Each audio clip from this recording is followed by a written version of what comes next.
Hey guys, Jesse here, and welcome back to my Young Justice Reaction Series. Today we're going to be moving on to Season 2, Episode 1. So yeah, last episode we finished Season 1. All arcs were mostly complete, many secrets were revealed, and the Young Justice kinda stopped the Light, but also kinda didn't.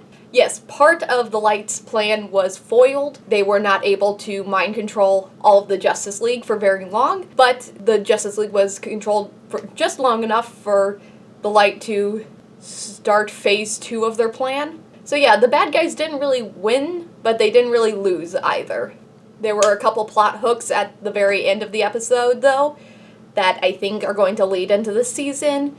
Obviously, what a portion of the Justice League did while they were mind-controlled that we don't really know about. There's also original Roy out there that Clone Roy is trying to find, and basically every member of the Light is still at large. And by almost every member of the Light, I mean every member of the Light is still at large. But yeah, I really enjoyed Season 1 as a DC fan. It was good to kind of delve into a bunch of characters that I had not really ever read or really even heard of. My niche has always been the Bat family, so I had never really delved into, like, Miss Martian or Superboy. I had obviously heard of them, but it was nice to kind of delve into a different side of DC that I kind of had never touched. And I actually ended up really falling in love with a lot of the characters. So yeah, I am really excited to jump into Season 2. It will be interesting to see where it picks up from, because yeah, there was a lot of moving parts at the end of last episode. It'll be interesting to see what's happened in between seasons. So I think that's enough for the preamble portion of this, so let's go ahead and jump into Season 2. Winter in Gotham again. This seems familiar.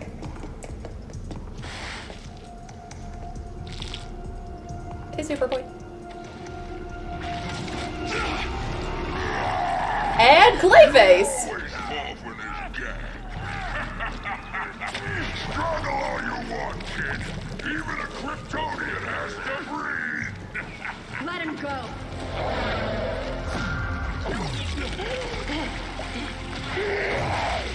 Delta Squad, we flushed the target. Converge on our signal. Distraction went off as planned, Robin. Thanks. Just happy it worked. That's not my boy! That's not... Oh man, is it over already? I didn't even get a souvenir for the trophy room. Is this a new team? I think that's not qualified. Oh, I don't do well with change. Who are you people? I mean, I know who you are, but what are you doing here? Delta Squad to cave. Target neutralized. Good work, Delta. How much time did we skip? Because that's not Dick, Robin. Jason? You did it to me again. And I don't care how many years you trained as Robin and then Nightwing. One of these Wait. you're mine, Joe. I don't doubt. Dick doesn't become Nightwing till he's like 18. Welcome home, And- Angelfish. Thank you, Lagan.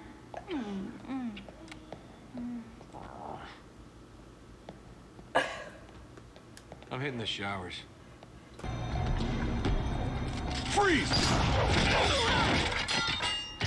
I feel like I should move on from the time skip, but also... Lobo? Easy, Grollo. What? Okay.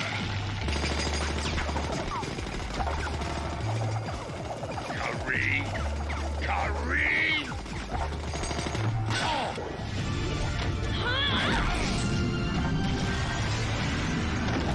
Okay. Wonder Girl, keep him busy. I'll get Secretary General. Hey, Babs! All over it, Batgirl. Okay, so now we've even skipped Donna Troy for Down. Wonder Girl. Okay, big guy. Let's see how much punishment you can. Whoa! Hold it, clown face. We weren't done dancing. Easy, femme. Yeah, Keezy Femme. I've been called worse. I think.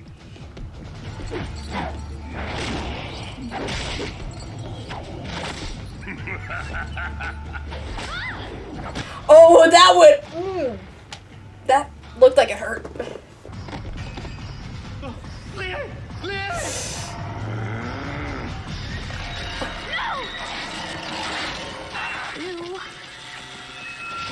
Okay, I thought. The main man's contract's complete. He looks like one of the Cadmus Project's creations. Also, I know this is a kid show, but I legitimately thought they were going to show a guy just being ripped in half. I'm trying to enjoy this episode, but I'm not over the 7-8 year time skip. Okay, sure. Superman and the Manhunter from Mars seem to be on the side of the angels, but that's 2 aliens in the good column and 2 in the bad. Let's see. This feels like just Fox News. Answers. Thanks, Gordon. This is Cat Grant at the Hall of Justice. I'm gonna try and get a statement. Or every from the two conspiracy newest theory members of the league, YouTube channel ever. Zatanna and Rocket. No comment. Miss Grant, I've told you. The league will issue a statement soon. Did you see that, folks? That was League Public Liaison Officer Catherine Gebert literally stonewalling GBS's own Cat Grant. What's the League hiding? What if the Amazons came from outer space? Or the Atlanteans? How do we really know Flash isn't an alien? Or Hawkman? Or Icon? What are they keeping from the real Earthlings? Like us. He has a story to tell. It's a little involved. I wish I had visual aids or something. I can assist you. The best visual aid. We are all linked, Adam. What you remember, we will see. Great. Well, I was no. performing a routine Zeta 2 upgrade when something went wrong, and I found myself transported halfway across the galaxy to a planet called Ran. Sardath detected transmissions between a single location on Ran and multiple locations on Earth. He was attempting to trace those when he accidentally transported me to Ran. He gave me this. It detects trace Zeta radiation and can pinpoint all the locations where Krolataeans have beamed to Earth. Then I'm ordering a 2-pronged attack. Sorry, I'm very excited the fact that Nightwing's just there. Target on Earth. He's Nightwing. A contingent of Leaguers travels to Ran with Strange here. Love him. Totally unclear on the why, but Earthlings are persona non grata in Rand's corner of the galaxy. And these 6 Leaguers are wanted criminals. What? Batman, it's the missing 16 hours. Agreed. 5 years ago, Vandal Savage took Okay, complete 5. control of the entire Justice League. These exact 6 Leaguers went missing for 16 hours. Yeah. Never even occurred to us that Vandal might have sent us into space. I can send a squad to handle the Ran end of things, and to find out more about those missing 16 hours, without causing an intergalactic incident. Do it. If you're going, don't wear that shirt. What's changed in the 5 years? You know that thing about you not being Leaguers? You 3 still have an open invitation to... We know, Z. But we're all pretty happy. Where we are. Yeah. It's all hands on deck. I wonder if Dick's in Bloodhaven at this point. Give me Beta. Batgirl, Bumblebee, you 2 and Wolf are Beta. The dog's over him. Robin, Lagan, Beetle, you're Gamma. Prep the bioship. You're headed to New Orleans. Gamma always gets the soft gigs. Tim, you'll be running Gamma. Me? Dick, I've never led a squad before. Tim. Making this a good opportunity. We to get your skipped feet wet. Jason. Because it's Gamma and you're not expecting trouble? Or because we're stretched thin and you have no choice? Just don't die, okay? Like Jason. So if Tim's here, that means during the time skip, Jason became Robin, Jason died, and then Tim became Robin. Barely enough room for one Zeta tube. Poor Jason. I don't know a lot about Blue Beetle. I mostly know about him from Batman Brave and the Bold. That was a while ago. Fish Guy, no idea. Congratulations, Blue. You took out an actual tool shed. You're a tool. Okay. I'm trying so hard to focus on the actual plot of the episode and not just thinking about the time skip. Okay, just season 1, not a thing. Okay. The fuck is that? What is your power? What are you? Did we see creatures like him in the Atlantis episode? Why did I think that Calder was friends with one? Acknowledged. We'll send backup. Until then, lay low. That may be a problema ese.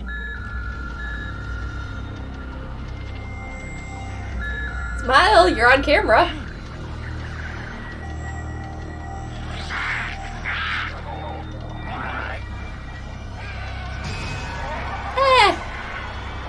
There's lava, but they're tiny. Soft gig, huh? Just drop kick one, I'll be fine. Form up. Blue, you have our 6. See, hermano. Stay liquid, minnows. What?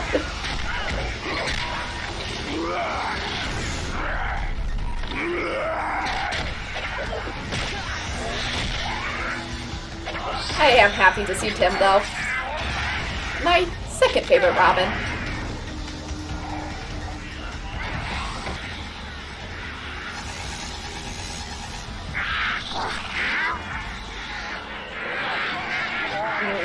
They recognize the Blue Beetle technology.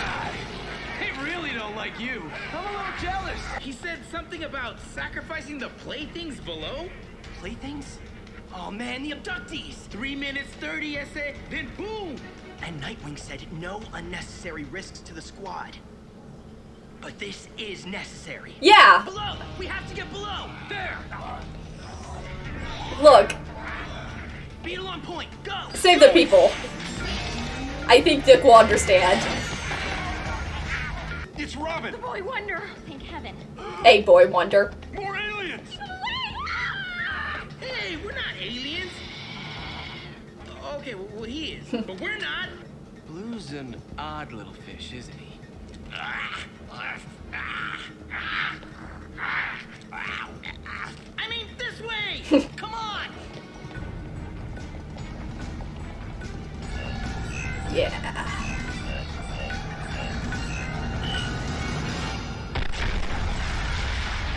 Yeah. Well, that was close. Almost had a Robin blow up again. Where's Lagan? That's right! Gamma Squad rules! And Megan's dating this guy?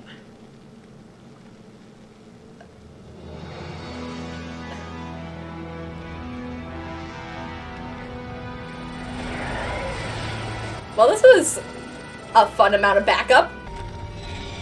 Everyone showed up. Why does he look disappointed? Everything went well. Dude, hey! get your feet wet. I love Dick being a big brother. Zeta Squad, welcome to Ran. Okay, we didn't see this alien's face, so I don't know. I feel like it's going to be a big reveal. Okay, so that was Season 2, Episode 1 of Young Justice. And it feels like a completely different show. I can't believe we had a 5-year time skip. Everything that happened in the finale felt so imminent.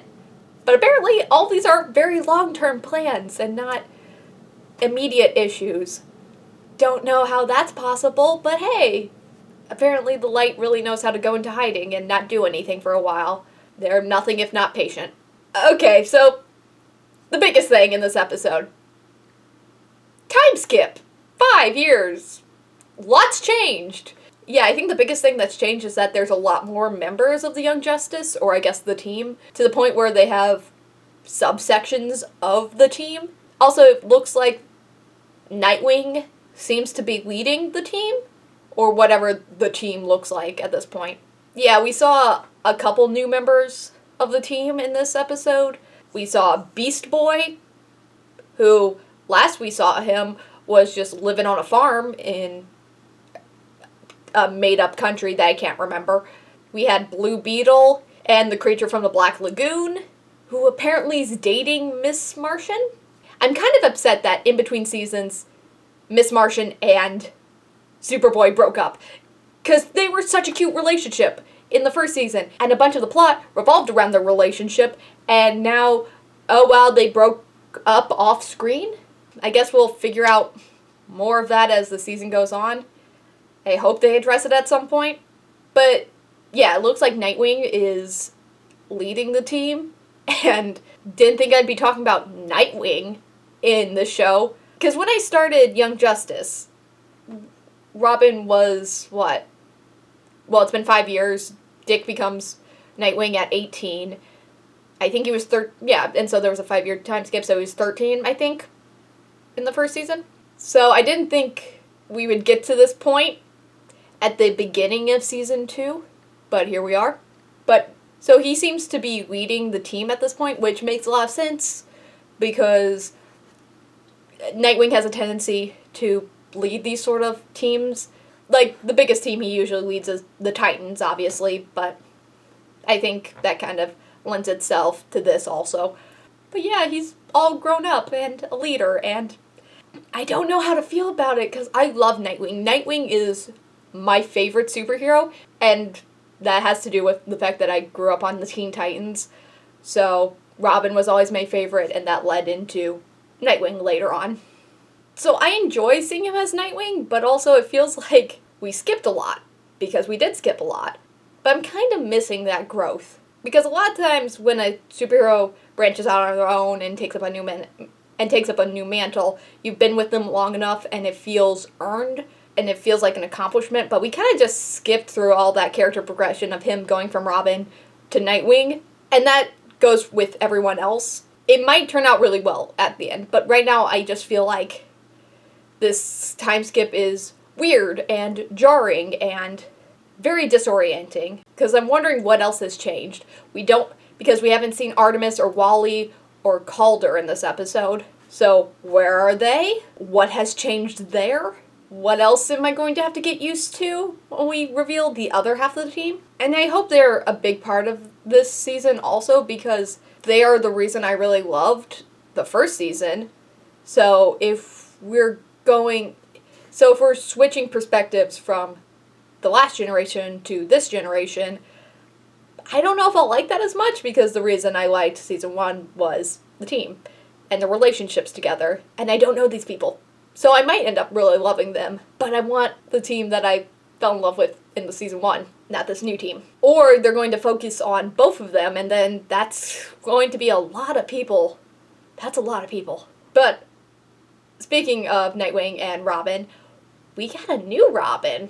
We got Tim Drake, which is interesting to me because if there's a 5-year time skip, usually at this point, at least in the comics, we wouldn't have Tim, we'd have Jason, because usually Nightwing becomes Nightwing at 18, and that's about the same time that you need a new Robin, so Jason shows up. But we skipped Jason entirely. Jason arrived, became Robin, died, all off screen. And I get it, Jason as Robin's kinda boring. And we've had that story of death in the family has been adapted enough, and we know enough about that we don't really need to see that again. So, yeah, I definitely get why you would kind of skip that. I just find it funny that Jason's already dead. But Tim is my second favorite Robin, and I mean it as Robin. But I think Tim is my second favorite as a Robin. I think Jason is better when he's not Robin and he's Red Hood, and I think Tim is more interesting when he is Bruce's partner. I think when he tries to do his solo career as Red Robin, which is the most uninspired name ever, though it's better than when Tim Drake went by the name Drake, but we ignore that. But the reason I'm excited for Tim Drake, besides the fact that I like Tim, it means that we get Bat Brothers, and I love Dick's relationship with his brothers, and by brothers I mean the other Robins. They're brothers. Obviously, we're not going to get his relationship with Jason, because Jason's in the ground. For how long he stays there, that remains to be seen. I think Dick's most interesting because of his relationship to other characters, especially when he becomes the mentor figure when he becomes Nightwing. And he becomes that big brother figure to Jason and Tim and later Damian, and steps into that leader role and ends up becoming kind of the mom friend of the group. But I don't know how much of that we'll get because, again, there's a lot of characters in this, and so I don't know how much it's going to focus on the original team, the new team, or the old team's relationship to the new team. I don't know what kind of the mix is going to be. And I can't believe that Lobo showing up is the least interesting thing that happened in this episode. Like, he just kind of showed up and left. Not that I know a lot about Lobo, I know more about his daughter Crush than actual Lobo. Yeah, I wish I could talk more about the plot of this episode, but it wasn't that intriguing compared to everything else. Because the plot really is just aliens, and we've had aliens on the show, I guess. Aliens in the DC universe existing isn't the most interesting thing. Yeah, they're there, and they're aliens. Half a bunch of the team members of the Justice League are aliens. I don't know, I'll have to see more about the plot, and there's not enough information to try to connect anything, especially to the missing 12 hours that the Justice League went missing during. I am interested to see what other characters end up showing up, though, because I recognized a couple of these. Because if there's enough of a time skip for Jason to show up, be killed, and Tim to show up, I'm wondering who else has joined the team and left in that time period. For example, Wonder Girl's in this episode, but she's not the only sidekick connected to Wonder Woman. So does that mean that maybe Donna Troy also, like, entered and exited in this time? It just kind of, like, so much can happen in 5 years that I'm wondering what other characters are now floating around. And I want to know where the rest of the team is! But speaking of characters that are in this, it was fun to actually see Blue Beetle. He is such an underused character, just in general. I remember watching Batman Brave and the Bold as a kid, and really enjoying his character. Maybe I just like the idea of an alien scarab that's both living and technology. And I know that there are like 3 different Blue Beetles, and each of them have almost no connection. But Jamie Reyes' version of the Blue Beetle is the only one I really know. Mostly because he's the most interesting. Like, he's the only one that actually looks like a beetle. The other 2 are just kind of dudes in suits. And I think he's the most iconic version of Blue Beetle. I feel like Jamie Reyes to Blue Beetle is kind of like Hal Jordan to Green Lantern. Because whenever you think about Green Lantern, you think about the version that came around with Hal Jordan. No one really thinks about Alan Scott unless you were around during that time. And I know that Alan Scott is a fan favorite to some people in the DC universe, but he is not who you think about when you think about Green Lantern. And I think Blue Beetle is that way too. Like, yeah, they changed a lot about that character, but they made him more interesting because of it. Yeah, this season's gonna be real interesting. I'm excited and also nervous, because I don't like change. Change is scary, and I liked the way things were, and now everything's different and weird, and I will just have to get used to it. So that was my reaction to Season 2, Episode 1 of Young Justice. Happy New Year! So thank you so much for watching, and if you like this reaction, don't forget to like, comment, and subscribe. It really helps out the channel and keeps me motivated to keep making more of these. So thank you so much for watching, and as always, I'll see you next time. Bye.